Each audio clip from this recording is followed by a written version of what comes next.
بسم اللہ الرحمن الرحیم۔ السلام علیکم ورحمۃ اللہ وبرکاتہ۔ امی ابا فضول مخلوق۔ بڑی دوڑ دھوپ کے بعد وہ آفس پہنچ گیا۔ آج اس کا انٹرویو تھا۔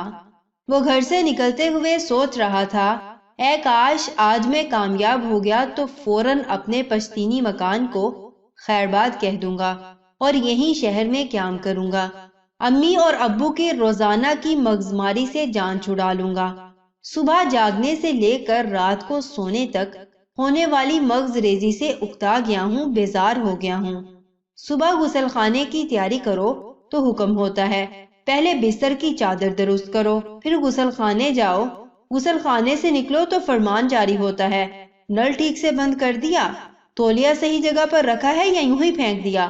ناشتہ کر کے گھر سے نکلنے کا سوچو تو ڈانٹ پڑی، پنکھا بند کیا یا چل رہا ہے۔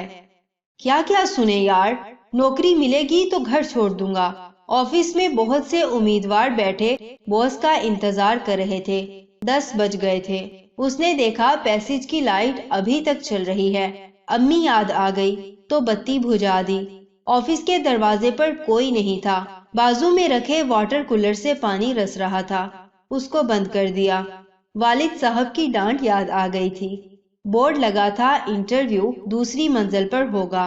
سیڑھی کی لائٹ بھی جل رہی تھی۔ اسے بند کر کے آگے بڑھا تو ایک کرسی سرے راہ دکھائی دی۔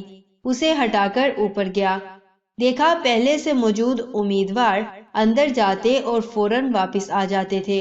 انٹرویو والے ایپلیکیشن لے کے پوچھتے نہیں ہیں، واپس بھیج دیتے ہیں۔ اس کا نمبر آیا تو اس نے اپنی فائل مینیجر کے سامنے رکھ دی۔ تمام کاغذات دیکھ کر مینیجر نے پوچھا، کب سے جوائن کر رہے ہو؟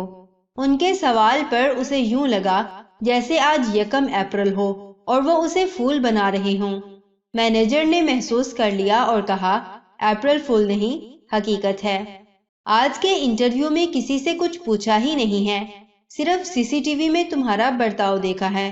سبھی امیدوار آئے مگر کسی نے نل یا لائٹ بند نہیں کی۔ مبارکباد کے مستحق ہیں تمہارے والدین کہ جنہوں نے تمہیں تمیز اور تہذیب سکھائی ہے۔ جس شخص کے پاس سیلف ڈسپلن نہیں، وہ چاہے جتنا بھی ہوشیار اور چالاک ہو، مینجمنٹ اور زندگی کی دوڑ میں پوری طرح کامیاب نہیں ہو سکتا۔